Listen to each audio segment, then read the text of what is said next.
Okay, today being the 2nd of August of 2025, things that happened for Finland, we have to make full video, a full coverage to showcase every single thing we don't play out from the Paijahame District Court. And this video will give you every single info you need right about now. Mind you, this video fully is going to be on Simon's case. I'm not going to add other news to update you. Yes, because as we speak, the Paijahame District Court don't come out to give a full and a detailed revelation regarding the first half of Simon's case. Yes, if you watch football very well, you know, say football, they get two halves, the first and the second half. So they don't come out to give a full disclosure regarding this man's case. And make I tell you every single thing that don't happen, because as we speak, Simon don't win, and this man win clearly in large and wide margin. Yes, make I show you every single thing where they come out. And let's start with the evidence presented against Simon. Yes, if you watch our videos and if you follow the court session on this channel, you're gonna see when Simon been faced the Paijahame District Court, they present plenty evidence. The evidence reach about 5 different batches. We say in one batch, more than 10 to 20 documents go there for one batch. But as they speak, they don't talk, say, most of the evidence they present before the Paijahame District Court was gathered or was gotten from Nigeria, and that makes it a very big problem. Yes, just in case you don't understand what I talk, make I show you the very first verdicts or results where they come out from this guy's case. Yes, take a look at this document. It states, evidence from Nigerian source intelligence and testimony. Much of the prosecution's case relies on information sourced from Nigeria, including alleged links between Simon and violence or financial support to militant groups.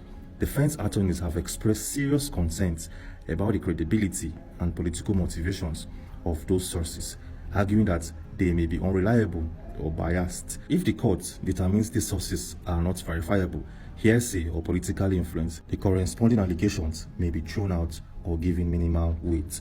So as they see, this one is very clear to understand, because we still get a series of documents to show you, but I want to make you understand this very one why I don't show you. They talk, say the evidence that they gather against this man, that is to say, evidence will mainly come from Nigeria, cannot be trusted. Yes, if you watch our videos, you're going to see one of the witnesses will come before the Paijahame District Court when the court session been there on. One of the witnesses will come to testify against Simon. Be later contact say most things we ain't fine, because that witness will testify against Simon being traveled to Enugu State, Nigeria. Yes, if you watch our videos, if you don't see him and understand, that witness been there in Enugu State, Nigeria to cover and to get first-hand info about every single thing where they occur and they play out for the Southeast.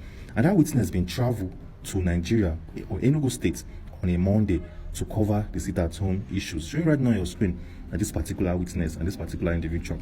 Later on, this man contact say when he enter Nigeria, that the Nigerian government or the Nigerian police been tell him what he go do and what he no go do. Remember, this man came in to cover every single thing investigatively and to cover every single thing based on the press standard. But when he came to the country, he was told, see you bros, no shoot this particular event. Don't go to this town, don't go here, and don't go there. What you going to shoot now? Things we will tell you and instruct you to do.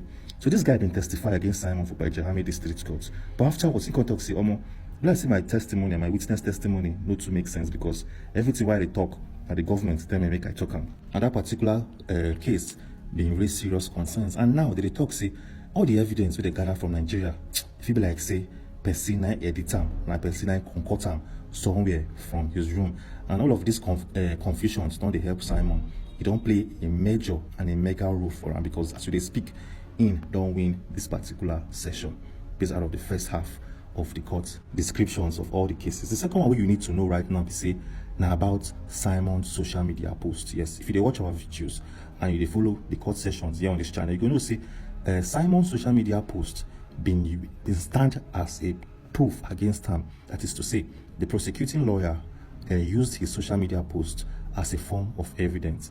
But as they speak, something interesting don't come out regarding that Simon's post on social media like X, Facebook, and the rest. Make I for show you so you go understand and use your eyes for see them clearly right about now. Take a look at this document. It states, number 2, interpretation of social media posts as criminal incitement. This document reads, prosecutors assert that Simon's posted on platforms like X, formerly known as Twitter, content that constitutes public incitement to violence. The defense counters that these statements remain in the domain of protected political speech, not direct criminal incitement, and that the post may lack the specificity and immediacy required under Finnish anti-terrorism law. Moreover, context such as literal versus rhetoric language and translations may dilute the prosecution's framing. So this one, they very easy to understand. The talk say most of the posts made by Simon were released in Pidgin English and some in Igbo and others some languages wey be say no dey official. Like take for instance the word woto woto. The talk say the word woto woto no mean anything in English. Now a colloquial term wey be say it gets different translations. Yes, and this particular one don't be a problem for them in the Paijahame District Court. The defense they talk say that is the lawyer where they represent Simon in the person of Carl Gomez. They talk say this man's post can be translated to be or to mean anything. You understand? Hope you guys are getting the whole picture. Yes. So Simon's post can be translated to mean anything. Yes, for instance, make I show you a typical example, maybe for see and right about now. I will play a video from Simon and I will translate them in 5 different forms for you. The zoo has fallen. So as you can see in this video, he was saying the zoo has fallen. Now, this particular statement can have different translations. The very one can be a challenge in the face, in don't overcome them. The second one can be Nigeria. You know, most people call Nigeria a zoo. It can mean Nigeria has fallen. Now we have 2 different translations. The third one, Phoebe say, an actual zoo in his locality, if don't fall. And the fourth one, Phoebe say, his friend where he nicknamed Zoo, if you don't still fall. And the 5th one now, if it be anything. So as you can clearly see, a post from this man can have different translation. Now it be a problem right about now for Paijahame District Court. And that is why they say, oh, we can't nail this man with anything. No, we can't pick any specific offense or tweet we don't do. Use them, nail them. And I will see this number 2 they talk right about now. Hope you guys are following. If you know they follow what I talk, I beg, let me know in the comment section, and I'll probably make a part 2 of this particular video.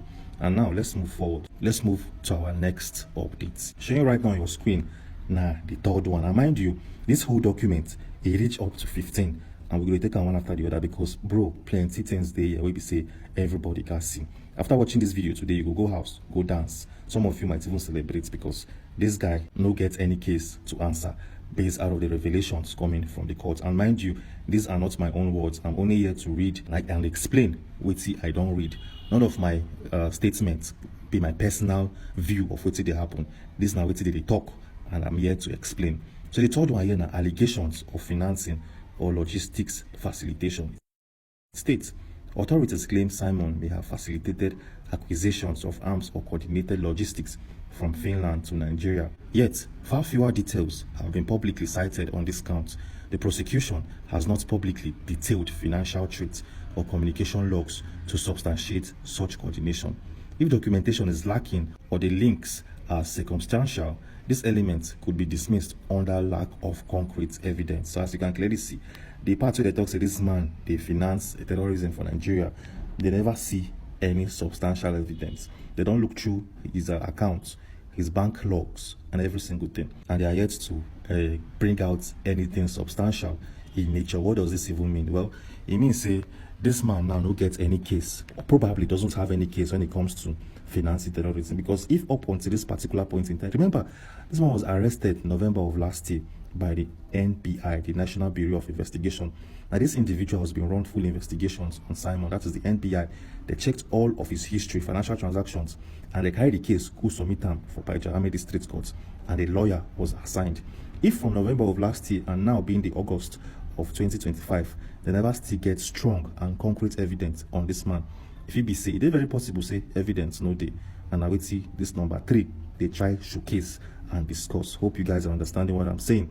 If you do, please do well to subscribe and turn on post notifications as a sign say you dey follow this video and you dey get data and info from her. Moving on swiftly, let's take a look at our next statement that has been released. The fourth one here is prosecutorial reliance on online coordination narrative. It states, state prosecutors argue Simon directed operations and leveraged digital platforms to support militant aims. However, direct chain of command evidence or communication of actual violent outcomes tied to his coordination appears thin, particularly given cross-border limitations. Without secure attribution linking his messages to real-world violence or structured planning, the court may treat alleged coordinations as speculative. So as you can see, all those statements where they claim say Simon they coordinate some insecurity in the southeast region. Based out of this publication, it means they never see any linkage from Simon's side to the real world activities in the southeast. So there's no proper coordination. There's no linkage between Simon and the southeast insecurity. Hope this is actually very clear to understand. I don't want to waste time, so can they try explain this? It is very easy. There's no linkage and there's no coordination between Simon and insecurity in the southeast. But now, we could see some important details where they within the Finnish law and the Finnish government. Yes, because once we're going to be say, if Simon commits any offense for Finland, Finland get the authority to use their own constitution to charge him or to try him. But then there's something we all need to know right about now. As you speak, the government of Finland talks say this Simon's case is a very new one to them for the judicial system. The judicial system don't get any precedent, you don't get any precedent, you don't get any history where they use to try this man. Make I for show you every single thing where you need to know. Make I show you some basic tenets and some basic chapters and sections from the Finnish law where they been one use try this guy, but it was a problem. Showing right now on your screen this document, it states Finnish legal framework on incitement, ethnic agitation, chapter 11, section 10.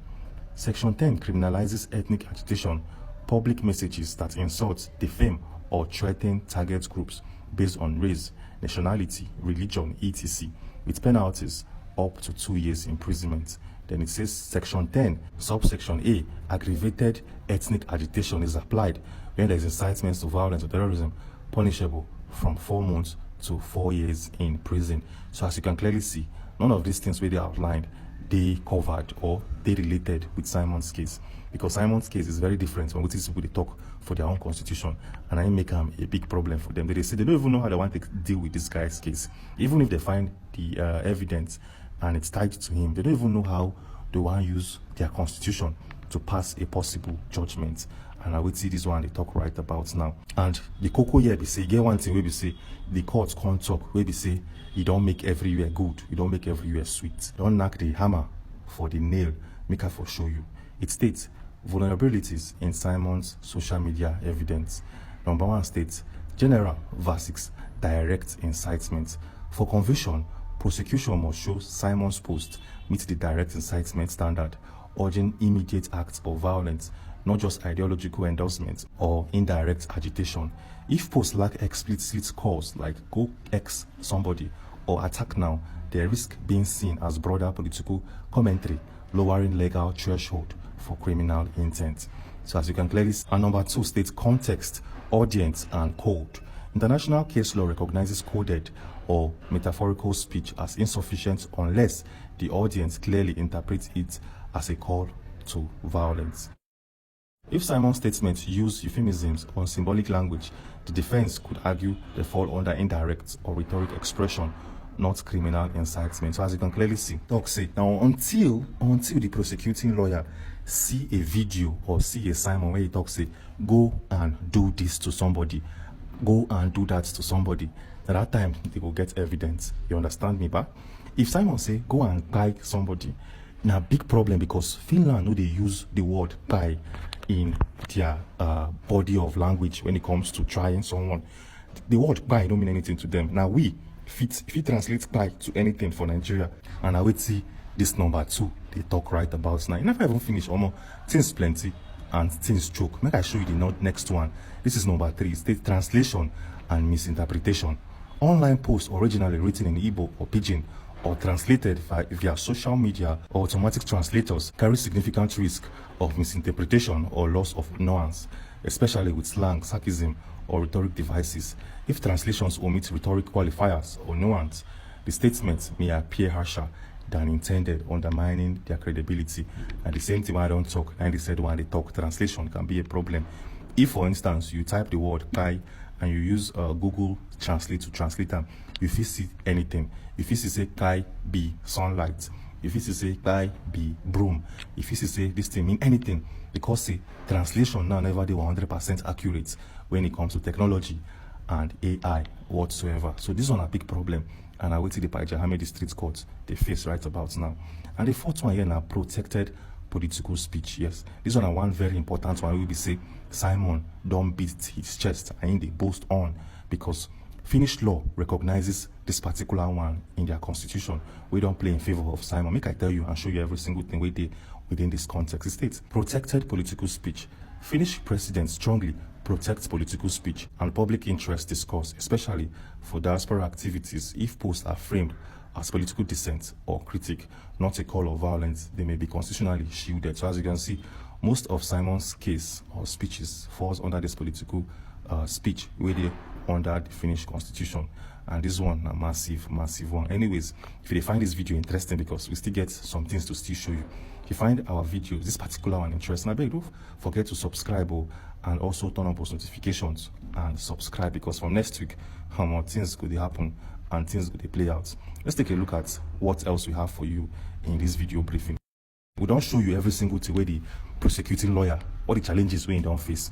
Now make we show you where to the court itself, the presiding judges they face, the challenges where they their desk, and the problems where they don't come out to say, oh no, these problems they hook us for truth. Make I show you every single thing right about now, so that you go understand and get full knowledge about yes, the very first problem with these guys they face, the artists they pajama, the state courts they face. Now, public evidence is vague and lacks detail. News reports refer broadly to social media messages or posts on X, formerly Twitter, but do not quote them directly or translate them for legal scrutiny. Without exact text, it's unclear whether posts contained actionable incitement, go and unalive, attack now, or simply political rhetoric and protest statements. As you can clearly see, because of this opacity, it is impossible to judge whether the post crossed the direct incitement threshold as required under Finnish law in Chapter 3.4a or generalized commentary. So as you can clearly see, the Bajayami district court they face problem. They don't know which one be political statements and which one be call of actions or call to actions for Simon's statement and speeches. This one are a major problem with these people they face, and they seek for international help to help translate all of these things into their own legal framework. The second issue here, that translation integrity and context are unknown. We lack access to original content in Igbo, Pidgin English or other languages, and their official translations. If translations are incomplete or rely on automatic tools, they may strip sarcasm, qualifiers, or tone, making harmless speech appear harsher than intended. Finnish courts weigh exact wording, context, and intent heavily when distinguished between protected political speech and criminal incitement. And I would see these guys they talk right about now. So they don't even know how to categorize or place or even value these guys' statements or posts on social media platforms. Because them now, most of his some of Simon's tweets or posts were made in Igbo, and they don't want to use all these basic translators to translate them. Can't use that particular thing, try them. So you know, for make sense. And they talk to that problem where they face, and that problem they cause delay as we speak. What do you think about all of these things where I don't talk so far? I beg, go down to the comment section and leave your reaction, react to them, comment on them, because I will see how you understand this particular one way I just show you right now on your screen. So go down to the comment section and leave a comment. Moving on swiftly, let's go to our next one. This article reads, what weakens the evidence most? The very first one states, posts lacking explicit directives or those framed metaphorically or poetically are unlikely to meet the public incitement to commit this with this intent standard. Automatic or professional translations that remove qualifiers like metaphorically or symbolically mold speech into harsher meaning, undermining nuance and context. And the next is posts that are politically dissent or ideological critique without clear timeline, actor, or target will more likely be seen as protected under Finnish constitutional forms. And this whole conversation went on and on, yes. But then we have to stop here because of time. But